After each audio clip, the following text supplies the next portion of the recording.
আসসালামু আলাইকুম। আমি সোহাগ আহমেদ বাবু। আল্লাহর রহমতে আশা করি আপনারা সবাই ভালো আছেন। আমি ভালো আছি আলহামদুলিল্লাহ। আজকে সৌদিগামী যাত্রীদের জন্য কিছু পরামর্শ আমি দিতে চাই। যেহেতু আমি এই সেক্টরে কাজ করি বিগত 7 বছর যাবৎ, মেডিকেল এবং ফিঙ্গার আসছে কিছুদিন হইল, কিন্তু আমি মেডিকেল নিয়ে আমার মূলত কাজটা হচ্ছে গিয়ে মেডিকেল।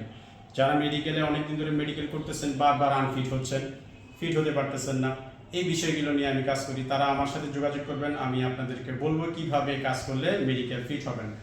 আজকে আমি যে বিষয়টা নিয়ে আপনাদের সামনে কথা বলতেছি সেটা হচ্ছে আমি ফিঙ্গার নিয়ে কিছু কথা বলবো।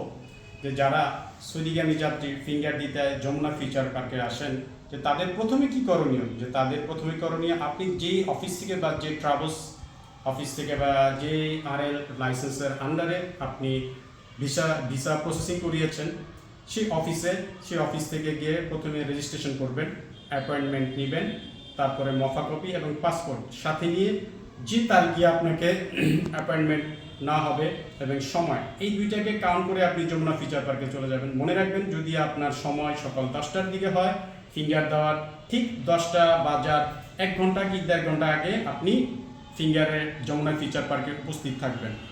1 সেকেন্ড যদি ওই দিক হয় বা 1 মিনিট লেট হয়, তাহলে আপনাকে জরিমানা গুনতে হবে।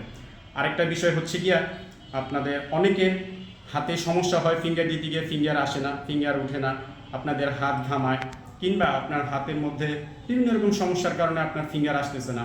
যে তাদেরকেও আমি বলবো, তাদের জন্য সমাধান আছে। যে তার আমি আমার এইতে ভিডিওতে আমি নাম্বার দিয়ে দিব, শেষের দিকে আমি নাম্বার দিয়ে দিব, তারা আমার সাথে যোগাযোগ করবেন। আমি আপনাদেরকে বলে দিব কি করলে আপনার ফিঙ্গার হবে, কোনো সমস্যা ছাড়াই আপনার ফিঙ্গার 100% হয়ে যাবে ইনশাআল্লাহ। ঠিক আছে, আজকে এই পর্যন্তই। আসসালামু আলাইকুম।